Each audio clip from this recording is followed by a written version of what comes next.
Hero సూర్య తండ్రి శివకుమార్ ఇటీవల తరచూ వార్తల్లో నిలుస్తున్నారు. నటుడిగా ఎన్నో చిత్రాల్లో నటించారు శివకుమార్.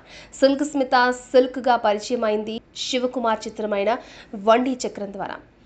అదలా ఉంచితే ప్రస్తుతం శివకుమార్ డబుల్ స్టార్ హీరోస్ ఫాదర్గా కోలీవుడ్లో చక్రం తిప్పుతున్నారు. ఎటు చూసినా ఆయన కొడుకులు నటించిన చిత్రాలే. సూర్య కార్తీల ఫాదర్గా శివకుమార్ సరికొత్త స్టార్డమ్ని ఎంజాయ్ చేస్తున్నారు. పిల్లల్ని క్రమశిక్షణాపూర్వకంగా తీర్చిదిద్దిన తీరు సర్వత్రా ప్రశంసాపూర్వకంగా మారింది. తామెంతటి స్టార్స్ అయినా ఇతరులతో వీళ్ళు మెసిలే తీరు మిగిలిన స్టార్ హీరోలకు ప్రత్యేకంగా నిలబెడుతోంది. ఇదంతా శివకుమార్ మిలిటరీ డిసిప్లైన్. తాను ఇదే ఫీల్డ్ నుంచి వచ్చినవాడు కావడంతో ఎక్కడ ఎలా బిహేవ్ చేయాలో శివకుమార్ తన పిల్లలకు ఎప్పటికప్పుడు నూరు పోస్తూ ఉంటారు. దీంతో ఇటు సూర్య అటు కార్తీల ప్రవర్తన సమతూకంలో ఉంటుంది.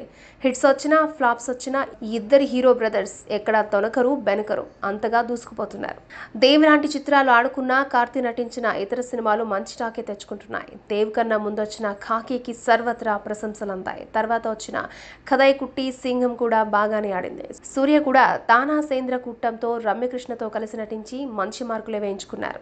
దీనంతటికీ కారణం శివకుమార్ డిసిప్లినే. తన అనుభవం అంతా రంగరించి శివకుమార్ తన పిల్లలకు చెప్పిన సినిమా పాఠాలు బాగానే వర్కౌట్ అవుతున్నాయి. కానీ తన పిల్లలు ఇన్నేసి జాగ్రత్తలు నేర్పినా శివకుమార్ తరచూ వివాదాస్పదమవుతున్నారు. ఇటీవల ఓ అభిమాని సెల్ ఫోన్ కింద పడేసిన విషయంలో ఈ స్టార్ ఫాదర్పై పెద్ద ఎత్తున ట్రోలింగ్ నడిచింది.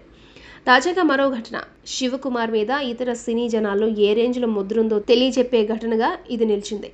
దేవ్ ఫ్లాప్ నుంచి కాస్త రిలీఫ్గా ఉంటున్న ఉద్దేశంతో జులై కార్ట్రే అనే తమిళ సినిమా ఆడియో ఫంక్షన్కు గెస్ట్గా వచ్చాడు కార్తీ. ఈ సందర్భంగా కార్తీ మాట్లాడడానికి ప్రయత్నిస్తున్న సమయంలో అక్కడకు సీనియర్ నటి కస్తూరి దూసుకొచ్చింది. అసలే ఆ ఆడియో వేడుకలో ప్రముఖ దర్శకుడు కెఎస్ రవికుమార్, సీనియర్ హీరోయిన్ పాల్గొన్నారు. ఈ ఫంక్షన్లో కస్తూరి కార్తీ మధ్య ఓ ఆసక్తికర సంఘటన చోటు చేసుకుంది. కార్తీతో సెల్ఫీ తీసుకోవడానికి ప్రయత్నిస్తూ మీ నాన్న ఇక్కడ లేడు, త్వరగా సెల్ఫీ తీసుకుందాం రా అంటూ సెటైర్లు వేసింది కస్తూరి. అప్పటికలా నడిచిపోయిన కస్తూరి తన తండ్రిపై వేసిన సెటైర్లు సోషల్ మీడియాలో మరొక్కసారి ట్రోల్ అయ్యాయి. కార్తీకి ఎక్కడో కాలింది. దీంతో ఉండబట్టలేక ధీటైన సమాధానమిచ్చాడు. ఈ మధ్య జనాలకు మర్యాద లేకుండా పోయిందని, సెల్ఫీ తీసుకునేటప్పుడు అవతల వ్యక్తి అనుమతి తీసుకోవాలన్న కనీస ఇంగిత జ్ఞానం లేకుండా పోయిందని, ఇష్టం వచ్చినట్లు మీద పడిపోతూ ఉంటారని, అవతలి వ్యక్తికి ఎన్ని ఇబ్బందులుంటాయో అస్సలు పట్టించుకోవడం లేదని ఘాటైన కామెంటే చేశాడు. పైపచ్చి ఇప్పుడు వస్తున్న స్మార్ట్ ఫోన్కు ముందొక ఫ్లాష్, వెనుకొక ఫ్లాష్ లైట్స్ ఉంటున్నాయి. ఈ ఫ్లాష్ వల్ల చాలా ఇబ్బందులు వస్తున్నాయని, మరీ ముఖ్యంగా వయసు మీరిన వాళ్లకు కంటికి ఈ లైటింగ్ ప్రమాదకరంగా మారిందని, పదే పదే ఫ్లాష్ లైట్లతో కూడిన సెల్ఫీలు తలనొప్పి వ్యవహారమని, ఇదేం గుర్తించకుండా వ్యవహరించడం నేరమని అన్నాడు కార్తీ. మొదట డీసెంట్గా బిహేవ్ చేయడం నేర్చుకుని తర్వాత సెల్ఫీలు దిగడం షురూ చేయమని సూచించాడు కార్తీ. కార్తీ ఇచ్చిన ఈ సోషల్ మెసేజ్కు కారణమైన కస్తూరి కూడా సేమ్ టు సేమ్ ఇలాగే రియాక్ట్ అయింది. కార్తీ మంచి మాటలు చెప్పాడని, అభిమానులు సెల్ఫీ దిగే సమయంలో డీసెంట్గా బిహేవ్ చేయాలని డిమాండ్ చేసింది. వాళ్ళ అనుమతితో మాత్రమే సెల్ఫీ దిగాలని సూచించింది. కస్తూరి తెలుగులో అన్నయ్య, నిప్పురవ్వ లాంటి చిత్రాల్లో నటించింది. ప్రస్తుతం తమిళంలో తమిళ్ పాదం 2 చిత్రంలో నటిస్తోంది. 44 ఏళ్ల వయసులో కూడా గ్లామర్ రోల్స్తో అదరగొడుతోంది. అసలు ఈ సెల్ఫీ సందేశ్కు అసలు కారణాలు లేకపోలేదు.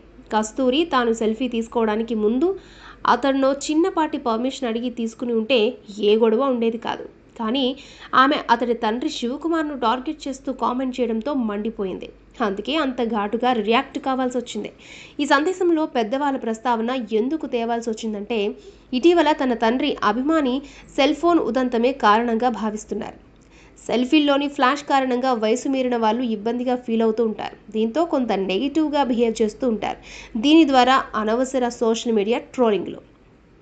అదే సెల్ఫీలు తీసుకునేటప్పుడు ఎగబడిపోకుండా వాళ్ళు పర్మిషన్ తీసుకుని మాత్రమే సెల్ఫీలకు దిగడం మంచిది. అంతేకాని హర్రీబరీగా ఎక్కడ పడితే అక్కడ సెల్ఫీలకు ఎగబడి ఇతరులను ఇబ్బంది పెట్టడమే కాకుండా వాళ్ళపై కామెంట్లు, సెటైర్లు పేల్చడం సరికాదన్నది కార్తీ వాదన. దాని వెనుక దాగిన ఆవేదన మరి కస్తూరి లాంటి వాళ్ళు అర్థం చేసుకుంటారో లేదో.